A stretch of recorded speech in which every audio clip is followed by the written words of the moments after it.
وجہ سے ہو سکتا ہے تو فخر عیسیٰ حسین کی عقیدہ مسلمانوں کا عقیدہ نہیں ہے کہ اللہ نے تقدیر لکھ دی اور وہ تبدیل نہیں کر سکتا. تو کسی نے پوچھا مولا پھر تقدیر بدلتی کیسے ہے؟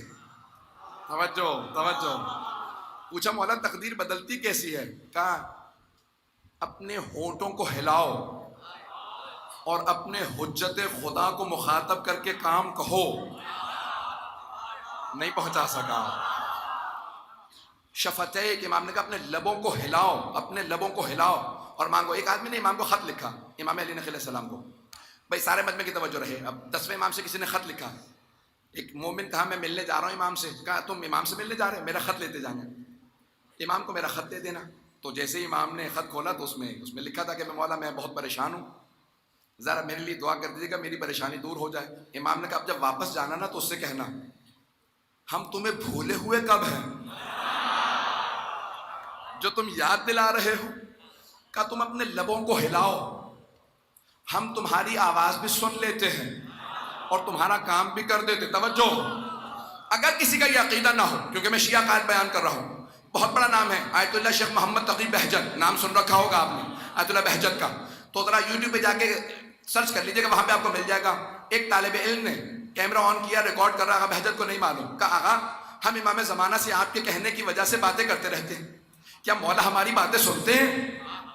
تو آغا مرحوم شیخ محمد تقی بہجت نے جواب دیا، کہا کہ یہ جو تم نے بھی سوال کیا نا، اس سے پہلے کہ میں سنوں مولا نے سنا.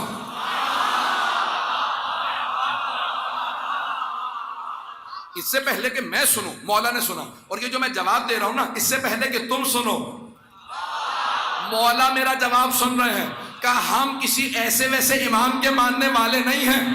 یہ زمین تو کیا ساری کائنات جس کا طواف کرتی ہے وہ امام زمانہ ہے. ایک دو اور روایات پیش کر دو اگر سننا چاہیں. امام موسیٰ کاظم علیہ السلام.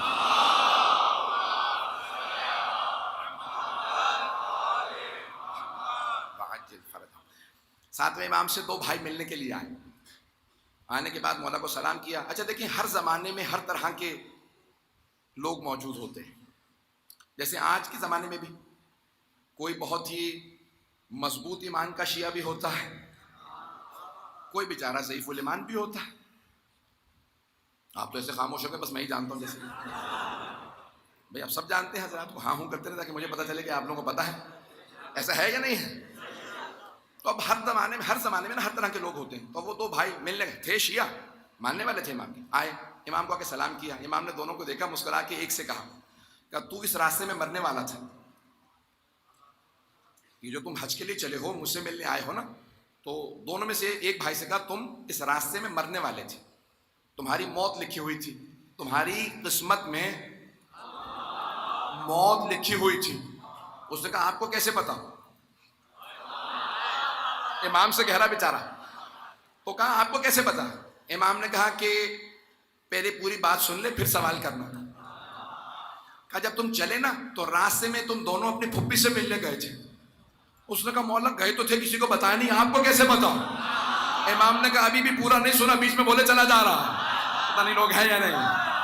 امام نے کہا ابھی جب تم دونوں چلے نا، فلاں بستی سے چلے، دونوں نے نیت کی کہ ہم حج پہ جائیں گے، راستے میں فلاں جگہ پہ رکیں گے، اپنی پھپھی سے ملیں گے، پھر حج پہ جائیں گے، امام موسیٰ کاظم سے ملیں گے. تو اس مقام پہ جب پہنچے پھپھی سے ملے، تو اس راستے میں تم دونوں بھائی جب چلے نا تو تمہارے ان میں سے ایک کی موت لکھی تھی، لیکن جیسی تم پھپھی سے ملے تو اللہ نے صلۃ الرحم کے اندر زندگی بڑھانے کا لکھا.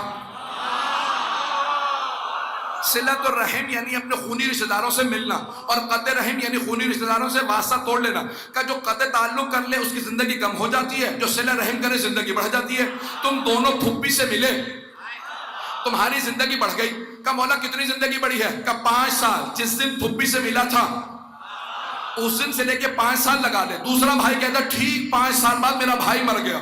میں نے کھڑے ہو کے فوراً مولا کو سلام کیا، جو بغیر دیکھے بتا دے کس کی زندگی کم ہو رہی ہے کس کی بڑھ رہی ہے، اسے حجت خدا کہتے ہیں.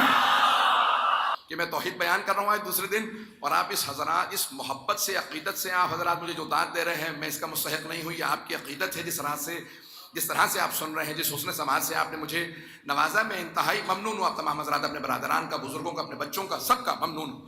ایزان گرامی حضرت عیسیٰ کے مقام سے گزر رہے تھے، روایت آپ نے سنی ہوئی ہوگی. تو حواری ساتھ میں تھے. حواریوں سے ایک مرتبہ کہا آج تو یہاں پہ شادی ہو رہی ہے، خوشی منا رہے ہیں، کل یہیں پہ غم ہوگا. اگلے دن جیسے ہی حواری واپس آیا، پھر دیکھا وہاں پہ خوشی ہے. کہا کہ یا عیسیٰ ابن مریم ہے، مریم کے بیٹے ہیں حضرت عیسیٰ، آپ نے کہا تھا صبح غم ہوگا، ابھی بھی یہاں پہ خوشی ہے. کہ پروردگار رات تو نے مجھے یہی کہا تھا، تو میں نے اپنے حواریوں سے بتا دیا. اب سمجھ میں آیا 14 کا مقام کیا ہے. کہاں جانا